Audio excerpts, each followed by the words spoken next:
Hello everybody and welcome to another paid clip. Today I'm going to be talking about how you can speed level a Pandaren monk from 1 through 90 without refer a friend as fast as you possibly can. A lot of people don't have the option to use refer a friend, so I wanted to compile a little guide for you guys to help you along the way. A little bit of tips that I have and a couple things that I found across the internet that should help you get there as easy as possible and hopefully as quick as possible. So hopefully this is of help to you, and let's get into the guide. So this guide is assuming that you want to play a Pandaren monk, and it's going to be pretty crowded at the starting area, pretty much how it was in the beta at first. There's going to be a lot of Pandaren, a lot of people trying to play the new race, so understand it's going to be a little bit slower, but it's really fun. Pandas are awesome. Leveling as a Pandaren, I recommend you go either Brewmaster or Windwalker. Brewmaster obviously is cool because you get instant queues into dungeons. Windwalker is for the faster DPS, obviously because it's DPS spec. Mistweaver, I would advise you not to go because they don't have a lot of good offensive abilities, and everything works a little bit better. You could dual spec for Mistweaver if you want to heal that bad. I would go from 1 to 90. Probably the most important part of this whole thing is the heirlooms. You're going to want, it doesn't matter whether it's the PvE or the PvP versions, but you're going to want the leather, agility, and stamina heirloom items. And you're also going to want the Venerable Mass of McGowan, that is the one-headed mace, because as it is right now, dual wielding actually pulls ahead more DPS than the staff. So you could also get the trinkets because these stack and also gives you haste, which is Windwalker's most important stat after hit and expertise and everything. Dread Pirate Ring is good too, it gives you experience, but quite frankly, the difficulty in obtaining the ring isn't worth what you actually get the reward from it. Don't forget to get yourself some leg armors so you could up those stats some more, and also don't forget the belt buckles. You're gonna want to get the level 71s and level 81s so you could gem your belts.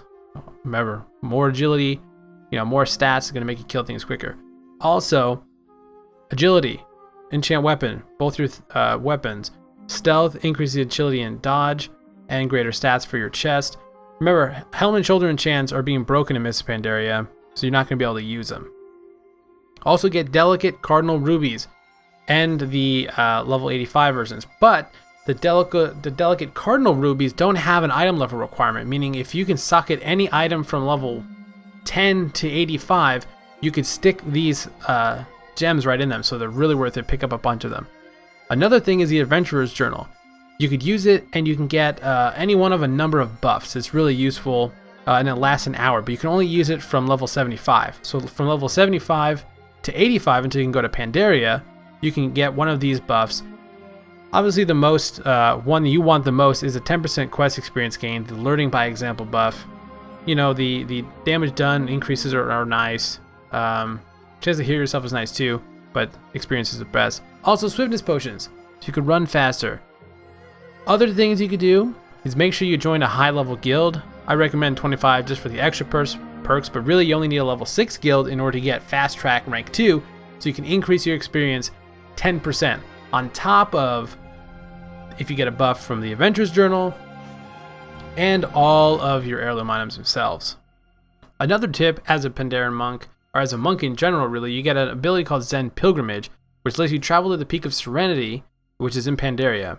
And you can hit it again and return to wherever you were when you used the ability the first time. The Peak of Serenity is this monk zone, not monk zone, but monk area where there's trainers, quest givers, and vendors for all different sorts of things. Now as a Pandaren, one of your racials is called Epicurean. It doubles the stats you receive from food buffs. And at the Peak of Serenity, there's a vendor who sells different level foods from all the way from like 20 to 90 or 85 or 80. I'm not exactly sure. But you make sure you go and buy a bunch of those whenever you can, because again, you're going to get double the amount of stats that are on the foods themselves. So that's always a huge bonus for you while you're leveling up. Also at the Peak of Serenity, there are quest givers. Every 20 levels you get a class quest that teaches you how to play and gives you a reward. And once you do the quest for the first time, you unlock the daily version of it. Completing the daily version of it will give you this buff called Enlightenment, which increases your experience gained from monsters and quests by 50% and it lasts an hour. So that's a huge boost of experience, and all this together is going to really help you in the long run leveling. To make sure you can do this as much as you want. What's also interesting is also at level 90 when you do these quests, those daily quests, instead of giving the XP, it gives you 3,000 mastery, which is cool, I guess, but as a Windwalker monk, mastery is our least important stat, so I guess for the other monk stats are alright. But anyway, guys, I hope you enjoyed this video. I hope this was a little bit helpful for you. I know I probably spoke a little quickly, but don't forget you can always just watch the video through a couple times if you want to get the big major points. And a lot of this stuff is already stuff you know, but there are, I think, a little bit of actual things I threw in here that you probably didn't think of yet. So anyway, guys, I'm super excited for Mists of Pandaria. I'll also have a guide for those of you who are using Refer a Friend, like I will be. I actually just purchased other accounts of the game so I could power level and be able to boost my new monk to level 80 as soon as I can on launch day. So anyway, everybody, if you like this video, please give it a thumbs up. I worked really hard on compiling all this information for you. And that's about it. Hope you enjoyed the video. I'll see you guys next time.